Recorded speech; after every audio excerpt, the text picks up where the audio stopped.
watching Basement Politics with my dad, Freddie Vasquez. Freddie wins.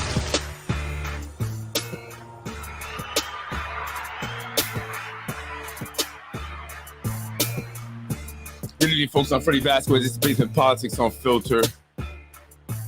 How you doing, folks? Trying to get it together here. It's been a long 2 weeks. Getting busy at work. Anyway, folks, how you doing? Good evening. Happy Sunday.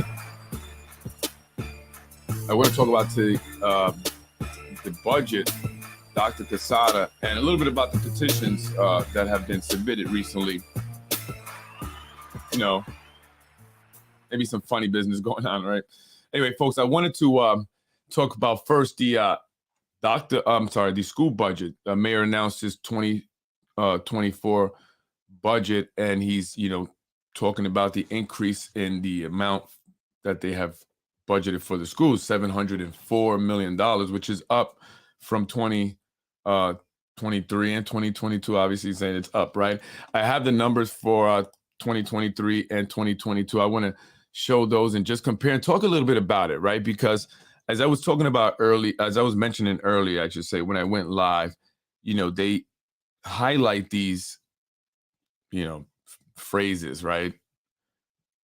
These talking points, increasing the school spending $704 million, because that's supposed to, get folks excited. Yes, we have more money for the schools. That's what we want, right? As parents, as a parent myself, 2 kids in the public schools, we want to see as much allocated to the schools because we know that there's a huge need. But is that going to be what actually happens, right? Because we've seen many times where they've talked about how much they fought for this $25 million and they got it for the schools. And, you'll hear another elected officials, Assemblyman Nader Sage, talking about $200 million that he was able to, fight for the Yonkers public schools. But yet and still, doesn't seem like any money is being allocated to the schools, right? I mean, we don't see much change in the conditions. There's still a lot of renovations that need to be done to the tune of $500 million. And the city is $3 billion in debt. So where are we going to get that money from, right? And now we have Dr. Quezada, the superintendent, exiting. And so they will be searching for a new superintendent. So this is from the Yonkers Times. Mayor Spano presents Yonkers fiscal year 24 budget, $21 million more for education. 2.95% tax increase under the property tax cap. So the residents will be seeing pretty much a 3% increase in your taxes, right? The developers are seeing tax breaks. I've been talking about that here in the city. But again, remember, it was not that long ago. The talking points were that the developments are going to come and bring in all this revenue to the city, and it's going to keep your taxes low, or at very least, stagnant. They're not going to go up. We're going to be bringing in all these new people, higher income earners, more tax revenue. Now, here we are. All these developments going up, and yet the city of Yonkers, the residents, will be seeing a 3% tax increase. They lead with the schools getting $24 or so more million, but what does that exactly mean? Remember, the Raceway was supposed to be giving us the casino there anyway, $19 million every year for the schools. And how was that money allocated? That's important, right? Again, these are talking points. I got this much money for the schools. I got that much money for the schools. But what is it exactly doing? Yonkers Mayor Spano today released a fiscal year 2024 executive budget proposal, which contains no cuts to the city workforce or services. And that's great. We don't want people losing their job, especially in this economic times. Provides its largest contributions to Yonkers public schools and stays within the state mandated tax cap. Well, glad that it stayed within the state mandated tax cap, but they still went up by 3%. The city's ability to remain successful over the last decade is due in part to the administration's fiscal responsibility and frugal spending. I don't know. Added Mayor Spano, we've increased revenues and made financial decisions that have allowed us to stay on the road towards fiscal stability. This year's executive budget is based on the governor's proposed executive budget as we await the New York State legislature to vote and adopt its 2024 budget. So it's tentative yet, until the state finalizes and approves its budget, and they indicate exactly how much the city of Yonkers is going to receive in their state aid for the schools, right? So hopefully we can get more money. What if the state, decides differently? So it's tentative now. Hopefully that won't change. Since the city needs to adjust to rising inflation and interest rates for the years ahead, this executive budget is honest and lean, maintaining our workforce and services while reaffirming our commitment to education. And again, that's another thing that we have to also contend with, right? Rising costs, inflation. So even though the city may see an increase in the budget for the schools, well, the cost of doing business today is a lot more than it was a year or two ago, right? And also, we know that teachers get raises every year. So that's also going to add to the increase, the expenses for the schools. So that's going to add an increase. So, so it almost dwindles down this additional $24 million when you have, promotions and raises being given to individuals. I'm not saying they don't deserve them. I'm just making the point that adds to the expense. It increases the expenditures, right? So if we increase revenue to the schools, well, we also increase expenditures. That happens in every department. So what does that exactly mean, right? What is actually the end result of that, right? And how's that money being allocated? Because we don't know. You're just throwing out a number there, but what's it going to do? Is it going to, build a state-of-the-art, computer lab, or is it going to put more programs in schools, or is it going to renovate some of the schools that are over 100 years old? I mean, what does that exactly mean, right? And that's what I want to know. And that's what we all should want to know. Forget the talking points. That's what they sell us on.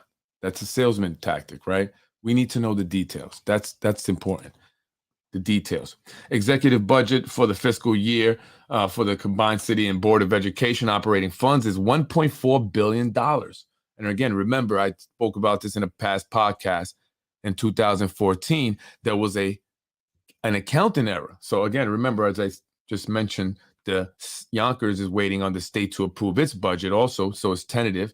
So they don't want to get ahead of themselves like they did in 2014, where they accounted for $55 million that the state never approved. But was that really a mistake? The Yonkers Board of Education, an increase of 21.3. The executive budget includes a record of $704.8 million appropriation for the Board of Education, the largest ever budgeted by the administration.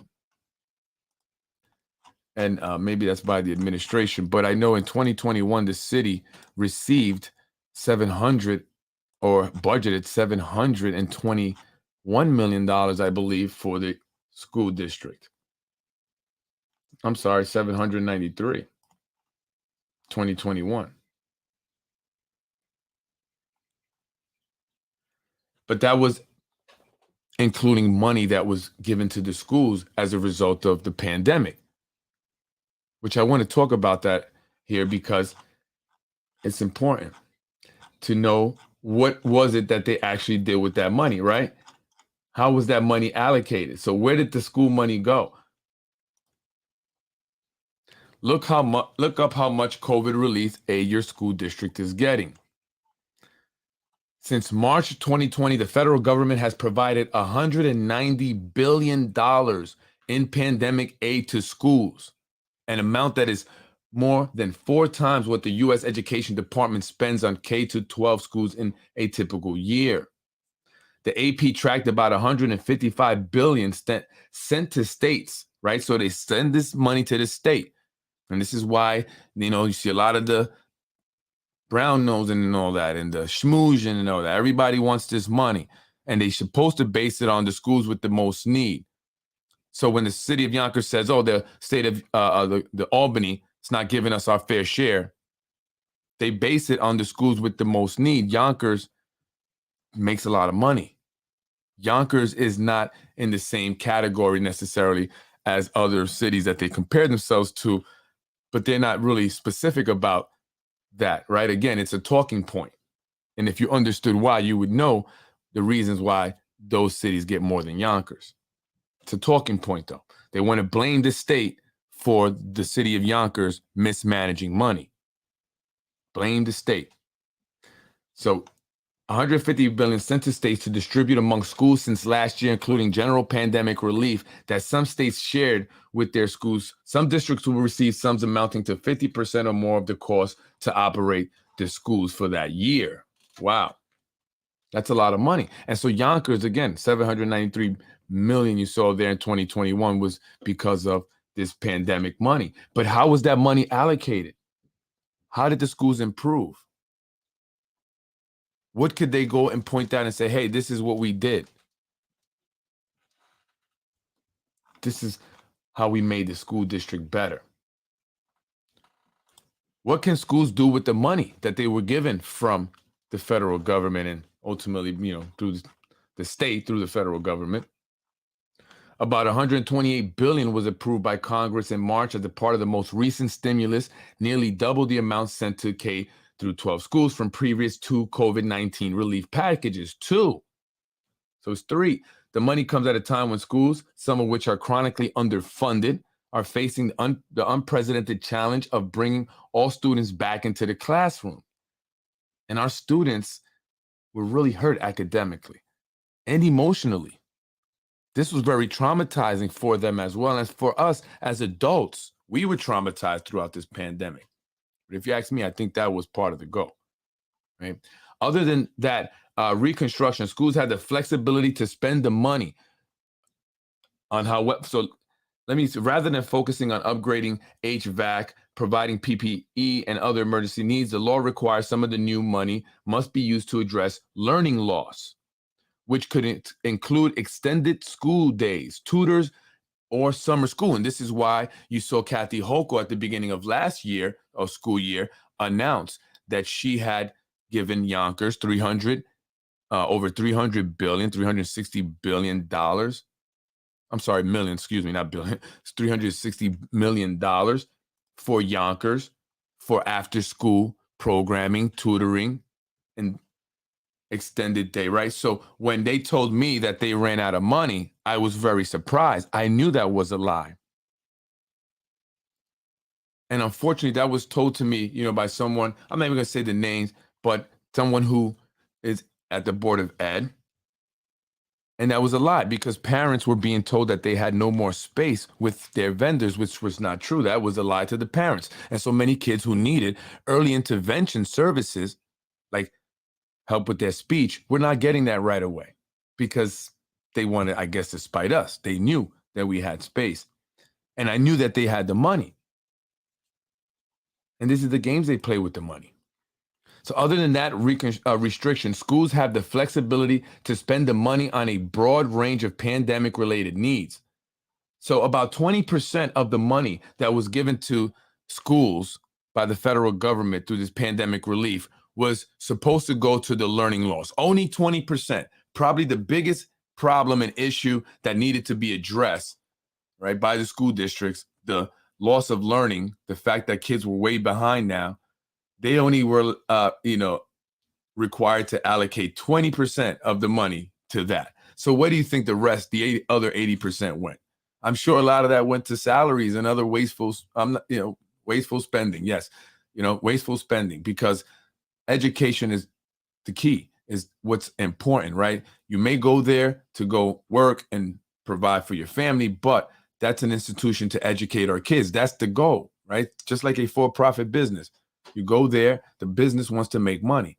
So the schools making money is equal to the students doing well, succeeding.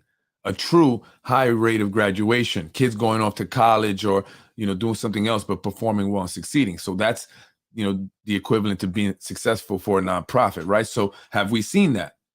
All this money that the schools got, that investment, where's the return on that, right? So again, a lot of that probably went to salaries and covering maybe debt that a lot of these schools had, and maybe even the city, since the city does control the school's budget as well. after 2014, right? So that's important. And I want to really just get this in people's head that we can't just hear these talking points where they say we're getting more money, or we've got this money from the state, or I went and I secured $25 million. But how did that impact the schools positively? Okay, great. So what is going to be done with that money? Exactly, because we need a plan. The school district needs at least 3 new schools. Well, hopefully we'll have that one school on McLean open by the next school year, but there's still a need for 2. And on top of that, damn near all the schools need millions in renovation. Some of them, the amount of money that they need in renovation, it almost doesn't even make it worth it. It should just knock it down and build a new building. But these are the school buildings that our kids are attending, right? And they're the ones that are losing. And so this is why it's important that I talk about this. So in 2021, you had that pandemic stuff, 793. It went down. In 2022, education, 669 million. And I'm not sure what 2023 is. I have to look at that. But then now the mayor's announcing $704 million being allocated to the schools. Great. And then again, don't forget, we still have that MGM casino deal. How much will the schools get from that contract? Who will negotiate that? Again, remember, Nick Spano, the mayor's brother, represents MGM Casino. But they have to negotiate with the school an amount of money that they are going to be giving them every year, as Empire Casino was doing. And like I said, it should not be a set number, but a percentage. That way, it can keep up with the increasing profits that I'm sure they will see over the years. So this is a snapshot of the 2023 budget. I already mentioned that. 3% increase in the taxes, $704.8 million for the schools. This is from 2022. Same thing. Here's a budget snapshot. 1.38 billion was the total budget. There was an increase of 1.25 in taxes. So in the past 2 years, you've seen a 4.25 increase in your taxes. Well, they stayed under the state cap, right? But it keeps going up. So last year was 1.25. This year it's 3%. So it doesn't seem like the developers are helping out economically here in the city. They're not giving us a break at all, right? They're not giving the people of the city. And then it talks about the hiring that they did: 10 new police officers, 1 new fire captain, 2 new firefighters and fire prevention, new 5-person park maintenance crew, 42 new city positions to support public safety and quality of life. That was in 2022. And this is the IMA, the consolidation that took place when the mayor and the administration took over the budget. So one of the questions, I just want to go over that really quick. So again, just folks, don't get fooled by the talking points. Ask the hard questions. What does that mean, really? We have a lot of renovations that need to be done. The school district needs 3 new schools. Our school buildings are over 100 years old, on average over 80 years old, the oldest being 136 years old. A lot of programs are lacking, right? So, and I see it myself now that I have the UPK. I see what, the needs of a lot of the kids are that attend the public schools. And I hear from parents who reach out to me and just talk to me in the street and tell me about the fact that their children are not receiving the services that they are required according to the IEP, or just talk to me about the schools in general. And sometimes they blame it on Dr. Quezada. And I say, I don't know if that's the right, place to place your blame on, or where you should place your blame, because after this 2014, consolidation of the school district under the administration, basically Mayor Spano took control of all the most important departments, right? The finance, the overall operation of the administrative part of the school district, the hiring, the HR hiring and firing of people. That's very important because, as I'll show you in a minute, you can control people that way and get them to go out and petition for you and carry your petitions when you want to run for office again for the 20th time. They will go out there even on their workday. Maybe they get a paid leave. Even if they didn't earn it, they'll still get it, I'm sure, right? And so I'll show that in a minute, right? You'll see so many employees. But Dr. Quezada is retiring, well, at least from the superintendent of schools for the Yonkers public schools because he's gotten another job as the chairman or something of some Philadelphia Learning Academy, I believe it's called. So it's like he's retiring from Yonkers, but he's not retiring from working. Maybe it's a better opportunity. I'm not sure, but people are wondering, why did he retire with almost 2 years left on his contract? I don't know. What was the deficit when Spano took office in his second year compared to today? What was the budget breakdown for 2012 and 2013? I'll show you that stuff if you want. I'll remember that. I'll write that down and I'll do that. But yeah, so Dr. Quezada had almost 2 years left on his contract. So why did he retire and go to another job? Was he forced out? Some people believe he was forced out because they needed to make way for someone else who they promised the position to. Someone who was doing favor for them, possibly by not entering the race for mayor and by also giving them their support base, quite possibly. But I'm not sure. I don't know. I don't know for a fact. I don't know, it for definite. So just questions, things I throw out there. You guys, can ponder on that. Maybe somebody know. You can email me. Really quick, before I get out of here, I wanted to go over these petitions. Some more petitions. People are reviewing these petitions. We're going over them. These are the mayor's petitions. And it's just very interesting. The people that were carrying. Frank Jerris, who was actually the campaign manager for Deanna Robinson and Shanae Williams, I believe, and Tasha Diaz. So in between, campaign managing for those individuals, he's also collecting signatures. Frank Jerris is the son of Zahi Jerris, the man that was convicted of political corruption, extortion, racketeering, the man who was accused of forging ballots, forging signatures on ballots, ballot harvesting. His sister, Susan Salem, found 18 ballots miraculously to help Nick Spano beat Andrea Stewart-Cousins the first time she challenged him. She worked at the Board of Elections. Oh my God. What a surprise. And she finds the ballot. Ain't that something? This doesn't bother you? So his son, Frank Jerris, carrying signatures, carrying petitions, but they don't know who this guy is. He has no association with them, right? That's what they always say. And this was on March 1st. He was out on day 2, getting signatures for the mayor. Day 2, Carlos Moran was also out there, the head of human resource for the city of Yonkers. That was a work day. Did he go out at night? Quite possibly. Doesn't state a time. Maybe he took a paid leave that day. Melissa Goldberg, she does something with the movie Liaison. Her mom is very well known, Carmen Goldberg.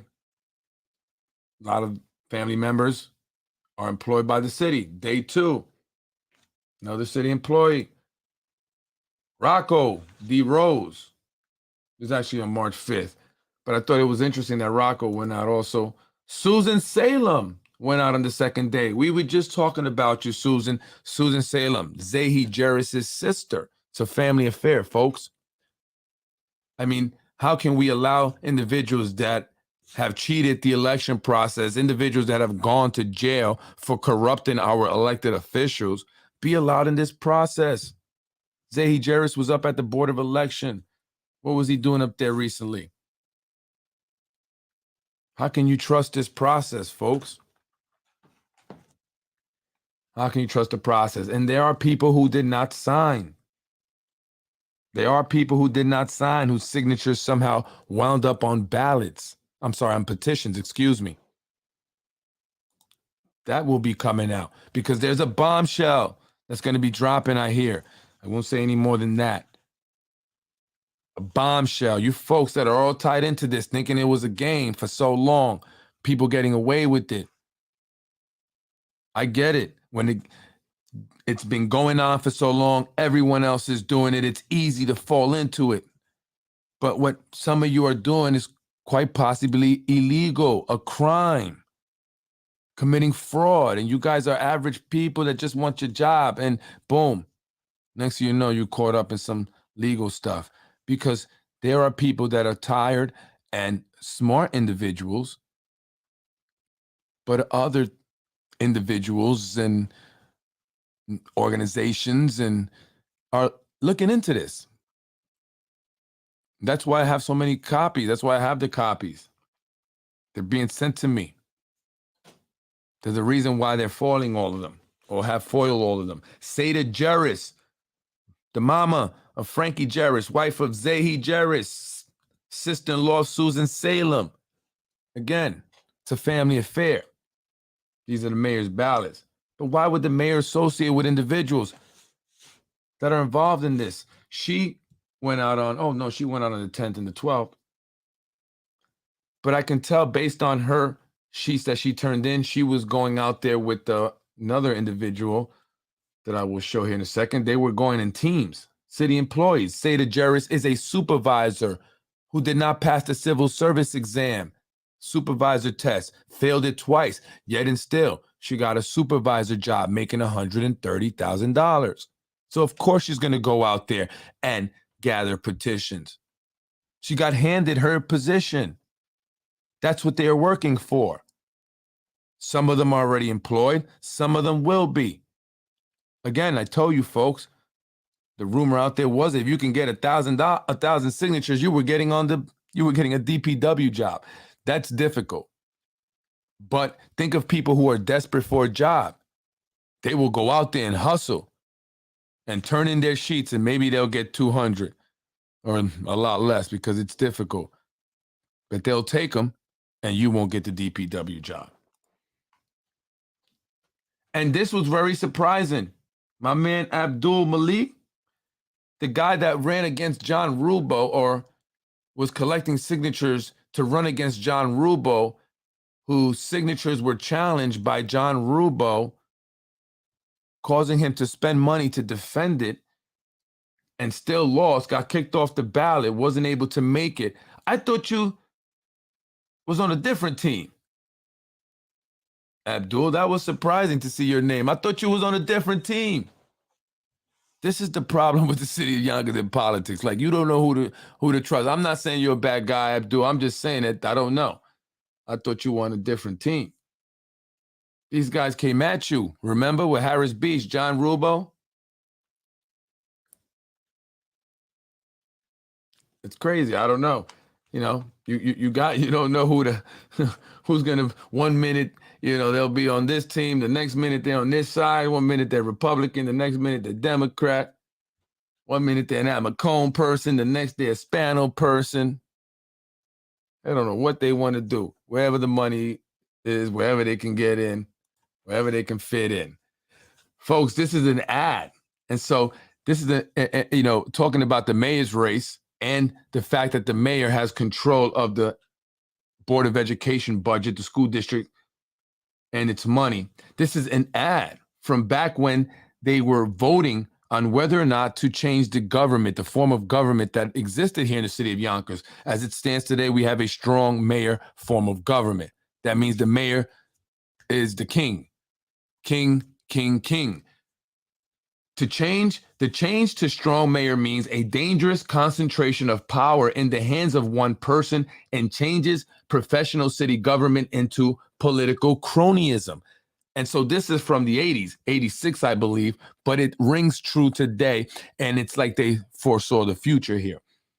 The strong mayor will make all appointments, deputy mayor, budget director, the heads of fire, police, public works, city engineer, board of contracts and supply, board of assessment and review, and the zoning board.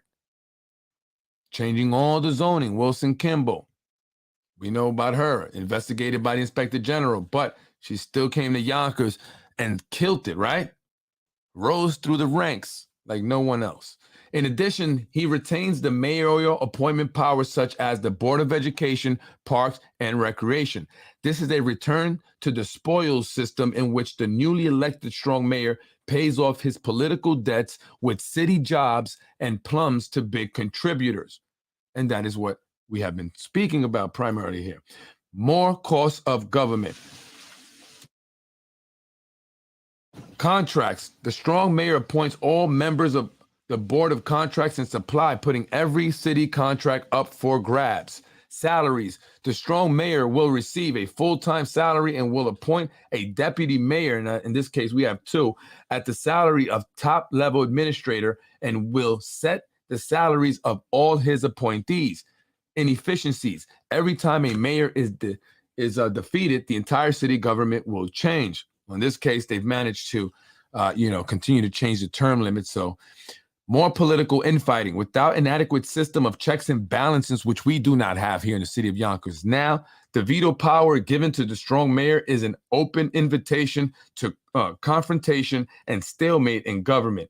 What happened in education last year could happen in every area of the city government: withholding of funds, government paralysis, political deals made behind closed doors. Where next?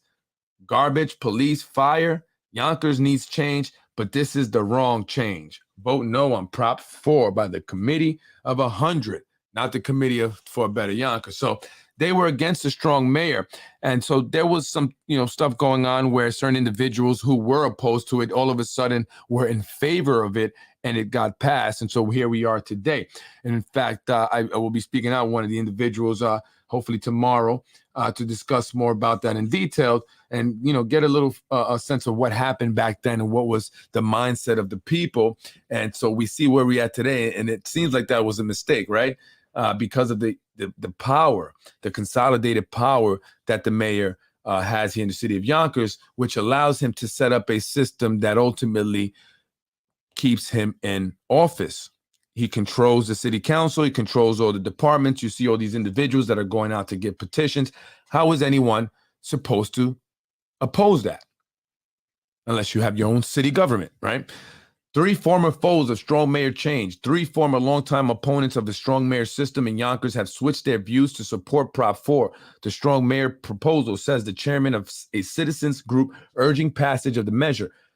According to David Kornblatt, chairman of the Vote Yes Committee, the new supporters are Joseph D. Albora, Robert Stauf, and Phil Jalil. All 3 were leaders in the fight against strong mayor system when it was proposed in 1976.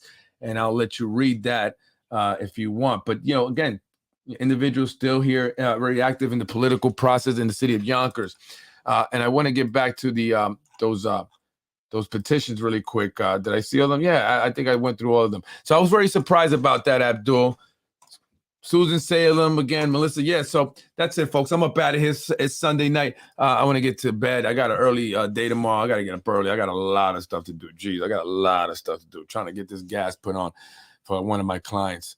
Goodness gracious. And a bunch of other stuff. But anyway, there you have it. Again, I'll be going over those petitions. Other people will. I'll be getting some information. There's going to be a bombshell that may be coming out next week. And I look forward to it. I'm not going to say anything else. I don't want to, give anyone the heads up that it's a bombshell I'm hearing. So, folks, we'll have to wait till next week on Freddie Vasquez. Have a beautiful week. Again, ask questions. Please, folks, ask questions. Expect more of your elected officials. Hold them accountable. Make them responsible. Make them mean what they say and say what they mean. What does that actually mean for the school? More money. What? I'm Freddie Vasquez, Basement Politics Unfiltered. Appreciate it. Have a good night. Is there any conflict of interest who the mayor's campaign manager was? The Yonkers foodie guy. How do you know about campaign management?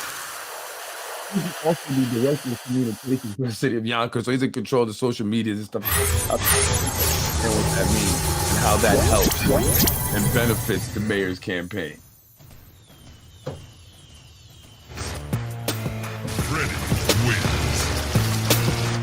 You're watching Basement Politics with my dad, Freddie Vasquez. I was raised in housing. And by the way, folks, I know for a fact that Tasha Diaz's campaign were calling people up and asking if it was okay if they can sign for them. They called somebody I know up and they asked, is it okay if we sign your name? This individual is willing to speak about it.